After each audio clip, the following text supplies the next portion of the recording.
Hello and welcome to another EMM video, Easy Magic Montreal video. My name is Aaron, and here I want to do a repack sealed of M15.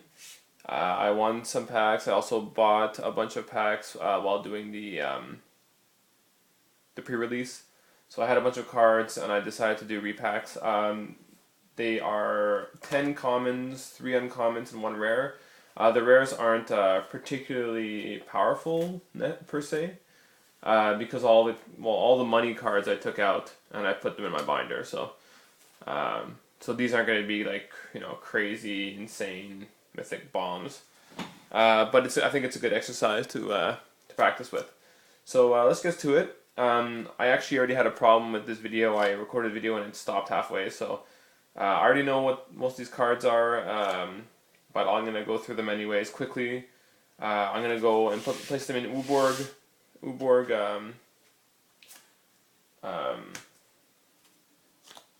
Wow, lost my words. Anyway, I'm going to put it in Uborg on right here so you can see all the cards that we have in these specific colors. So, Marked by Honor, we have Velcanturn, Zoffshade, Carnivorous Moss Beast, Divine Favor, Tireless Missionaries, Glacial Crasher, Clear a Path, Necrobite, Charging Rhino, Warden of the Beyond, Wall of Limbs, Overwhelm, Mass Calcify is our rare, Fugitive Wizard, Shadow Cloak Vampire, Eternal Thirst, Oresco Swiftclaw, Divine Favor, Mind Sculpt, Divine Favor is the white card, Mind Sculpt, Festergloom, Crowd's Favor, Siege Worm, Ranger's Guile, Jarube, Merc Lurker, Ulcerate, Venom Sliver, sorry about that, Jalira Master Polymorphist, another pack, Pillar of Light, Nimbus of the Isles, sorry, Mind Rot, Siege Worm, Oresco Swiftclaw, another one, Midnight Guard, I think that's 2 as well. No, that's only 1. Frostlynx, Festergloom again, Goblin Rough Rider, Titanic Growth, Dauntless River Marshal, Stab Wound, Paragon of Eternal Wilds, and a Return to the Ranks as our rare. Next pack, we have Appeal from Reality, Sign in Blood, Shadowcloak Vampire. We have Tireless Missionaries, Kinsbale Skirmisher, Divination, Black Cat, Foundry Street Denizen, Runeclaw Bear, Ornithopter, Capusho Kitefins, Necrogen Scudder, Roaring Primadox, and we have a Bomb Hoarding Dragon in red. That's our rare. Next pack, Glacial Crasher, Child of Night, Crippling Blight, Solemn Offering, Midnight Guard, Amphin Pathmage, Zoffshade, Lightning Strike, Plummet, Tyrant's Machine, Endless Obedience, Frenzied Goblin, Sacred Armory, Necromancer's Stockpile as our rare. Next, Statute of the Nile, Black Cat, Necrobite, Sungrace Pegasus, Raise the Alarm, Negate, Accursed Spirit, Thundering Giant, Hunt the Weak, Bronze Sable, Turn to Frog, Stoke the Flames, Sacred Armory, and In Garrick's Wake. So, as you can see, we have not a lot of red cards. The red cards are pretty powerful. We have Stoke Flames, Lightning Strike, Hoarding Dragon. They're all pretty good red cards, but because there's not a lot, it kind of seems shallow. If we have a lot of cards in one color that we want to play, we could put red in there as a support color. Let's just go through the colors quickly to see what we would and wouldn't keep. I like to go bombs and removal as one pile of playables, and 1 pile of sideboard and not playables. So Raise the Alarm, I'd play. Sungrace Pegasus, I would definitely play. Midnight Guard, I would play. Solemn Offering is a sideboard card for enchantments. Kinsbale Skirmisher, playable. Tireless Missionaries is kind of like a sideboard card against mono red, I guess, kind of burn deck. Return to the Ranks is a playable card. It's definitely a build around me card. So far we have a bunch of 2-drops. So we just keep on getting 2-drops. Dauntless River Marshal, so we pair blue up with it. It's pretty good. Night Guard playable, or Restless Swift Class. So we just keep on getting 2-drops, which is pretty awesome for this deck. If we decide to build it around Return to the Ranks. Pillar of Light is a removal card, one of the premium removal cards in white. Divine Favor, I don't really play that card. Restless Swift Claw, another one, perfect. Mass Calcify, it's an interesting little card. I don't think it's good in... I think if we're playing Return to the Ranks, we're not playing Mass Calcify. And I think if we're playing Mass Calcify, we're not really necessarily playing Return to the Ranks. I like to build more aggro decks, especially in sealed. Like, people get greedy and stuff like that. You can just like run them over. So Pillar of the Light, Warden of the Beyond is pretty good. It goes well with our Pillar of the Light. It becomes a 4/4 if a player has a card in exile, an opponent. Tireless Missionaries, like I said, is a sideboard. Divine Favor I don't really play. And Marked by Honor, I don't really like playing enchantments with that little upside. So if we needed to put a card in, we would put that in. But I'd put it in unplayables. And for the moment, I think I'm going to put Mass Calcify in the no pile. Just because I feel like... I mean, if we go a little like a heavier strat, like a top end is like 6-drop, 5 and 6 drop, a lot more 5 and 6 drops. We could put in the Mass Calcify for a more controlling build. So blue, we have Return to Frog, which is a removal card. Negate is kind of sideboard-ish. Statue Denial. If our deck is slower, I'd put it in as a main board. If we're aggro, even if we're aggro, I still might play the Statue to Denial depending on how much removal or bounce we have. So it's kind of like a maybe. M15 Pathmage is good. It's you could basically gum up the ground, or like if there's parity on the board, you could just like get through with any creature you want by paying 2 in a blue, and the creature is unblockable, right? So it's pretty good. The Glacial Crasher is pretty bad unless we're playing red. Capture Kite Fins is okay, but I don't think it's very good. A 3/3 for 6 flying. Divination I play. Appeal from Reality is cool with Frostlinks, so Frostlinks is there. I definitely play. It's my favorite card in the set. Appeal from Reality is amazing with Frostlinks. Nimbus of the Isles I think is perfectly playable. Jalira, it's an okay card. If we have like a little card that we don't care about, or someone's about to remove one of our creatures, we can tap her and reveal reveal cards from the top of our library until we reveal a non-legendary creature card and put that card into the battlefield by sacrificing another creature. So if someone's going to kill a creature anyways, you could just tap her and 2 and you get another creature. So it's pretty good. It's pretty good upside, I guess. Jerubi Murklurker is definitely playable. Mind Sculpt is not playable unless you're going all mill. Fugitive Wizard is not playable. Glacial Crasher is not playable. Welcome Turn, definitely playable. Alright, let's put Statue of the Nile in the maybe pile. Black seems to be pretty thick. This is what I like about sealed. If you get like a color with like so little cards, it means that there's more cards throughout the rest of the colors. And Garrick's Wake, a build around card. Destroy all creatures you don't control, all planeswalkers you don't control. Pretty awesome. A Cursed Spirit, some evasion. Necrobite, I always play at least one in my deck.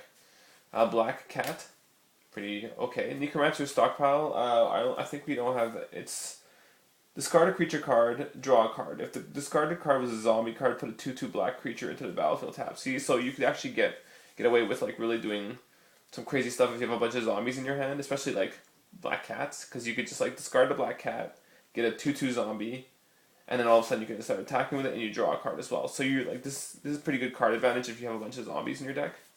Zoff Shade, pretty good. Endless Obedience is okay. I'm not really sure where. I think if we have a lot of removal, we could play it. Crippling Blight is a pretty good card if you want to, bash in. It's kind of, pseudo removal. Child Knight, I'd always play it. Necromancer Scatter is a great card. Black Cat, I think I'd play only one. Shadowclaw Vampire is kind of like a bomb almost. It's a semi-bomb because it's a flyer for 4 power, so it's pretty good. Sign of Blood, Stab Wounds removal. I'll put a Cripple Blight in the removal. Fester Gloom is a sideboard card. Mind Rot, I don't always play it. Ulcerate's an awesome removal card.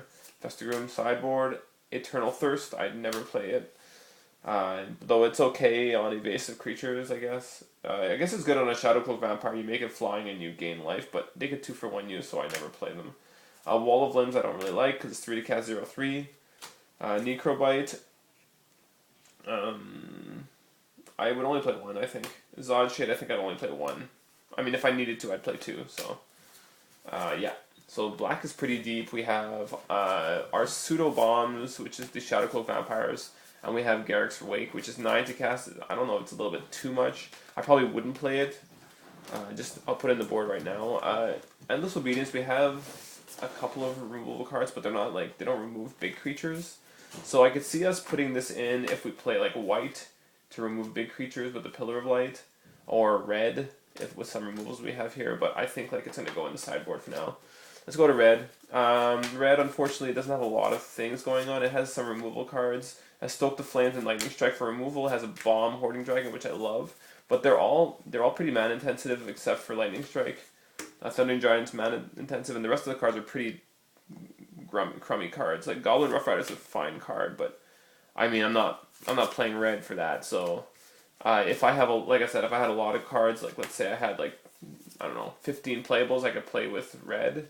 2, 3, 4, 5, 6, 7, 8, 9, 10, 11, 12, 13. It's pretty close. I could see myself going red, black, just for those cards, but or maybe like even throw in this and this, but we'll have to see what else we have in other colors. So for now, like we have Bomb, removal.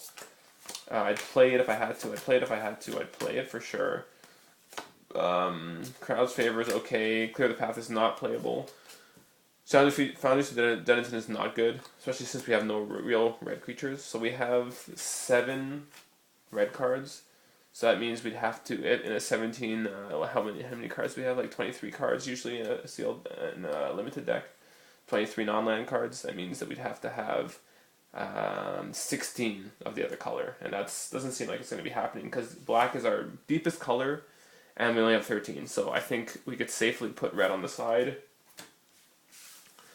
Maybe splash something like Lightning Strike. That seems to be the only card that is splashable, so I'll put it over here to think about.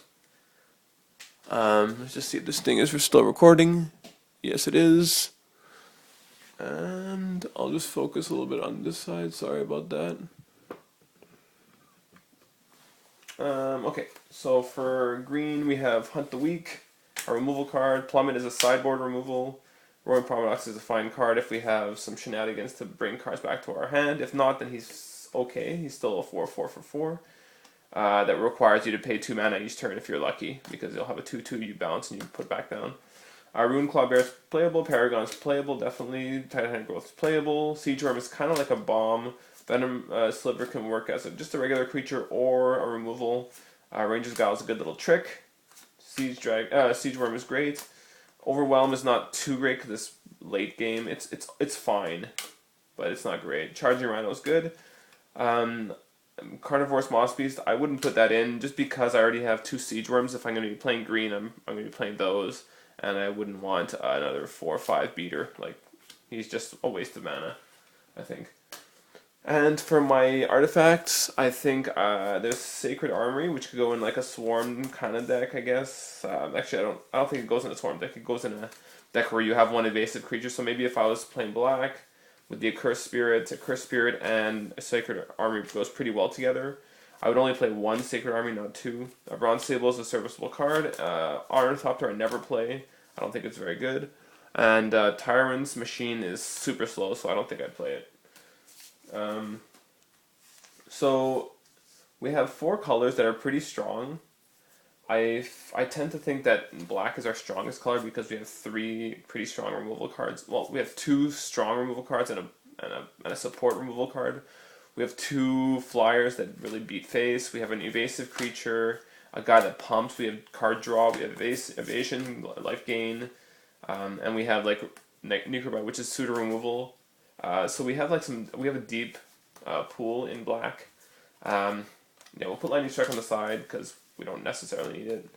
And now I already looked at this pool, and I found out that I thought blue was okay, but it wasn't deep enough, but I really liked the Jerubi Murklurker in like a splash in a black deck.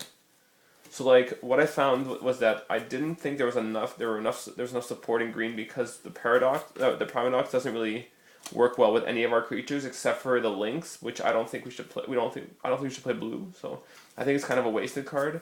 The Paragon, we don't have that many green creatures. We have 1, 2, 3, 4, 5, and it only pumps non itself, or 5, 6, 7, sorry, and it doesn't pump itself. So I think that the Paragon is actually not that great in this build. So I know the Siege Worms look tempting, but I think it's actually not that great of a color to play. So I decided to go, like I said, I did the video before and it cut off. I decided to go with black-white, I think. And I'll show you what I have here as for creatures. I like to put my creatures on the top here. You get to see the curve going on. Zod Shade, so 5 cast, Shadow Cloak Vampire, Zod Shade, Black Cat, Child of Night, Necrogen Scudder, 3 to cast, Zod Shade again, Accursed Spirit, Sign in Blood.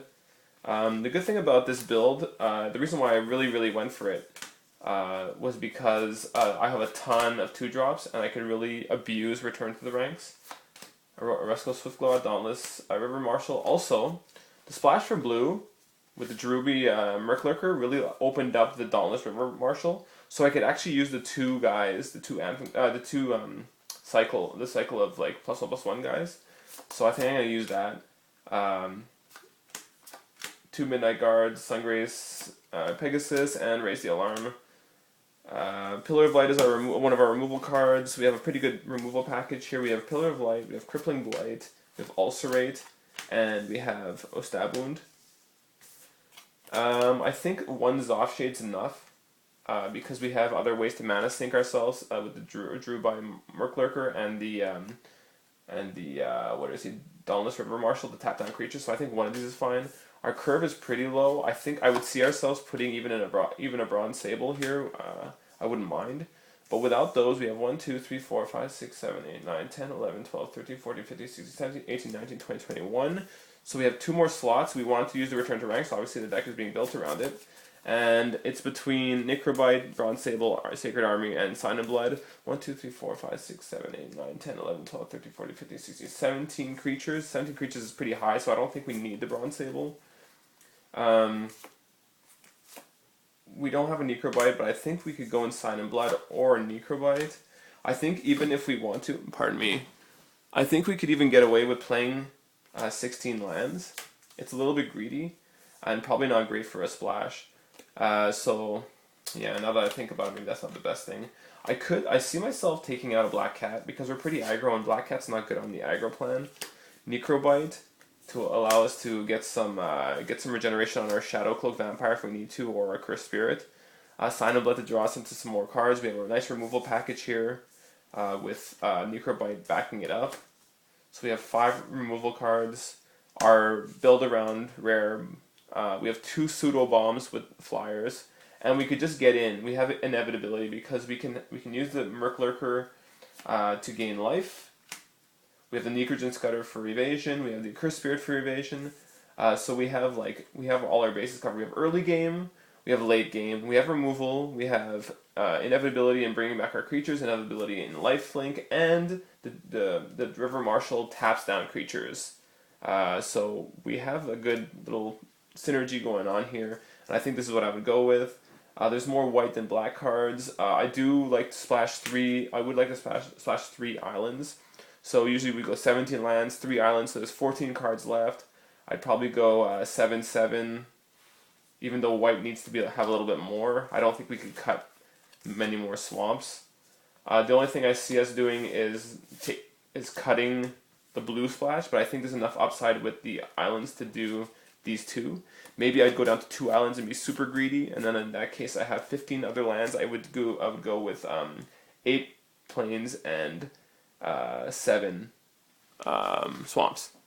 So yeah, that was my that was my thought here. If you guys have any other ideas, let me know. You guys saw the whole pool, and I think it was a pretty cool pool. There weren't a lot of bombs other than the in green and red had the bombs, but white didn't really have any bombs. Black had this Shadow Cloak Vampire, which is not really a bomb, but it's pretty cool.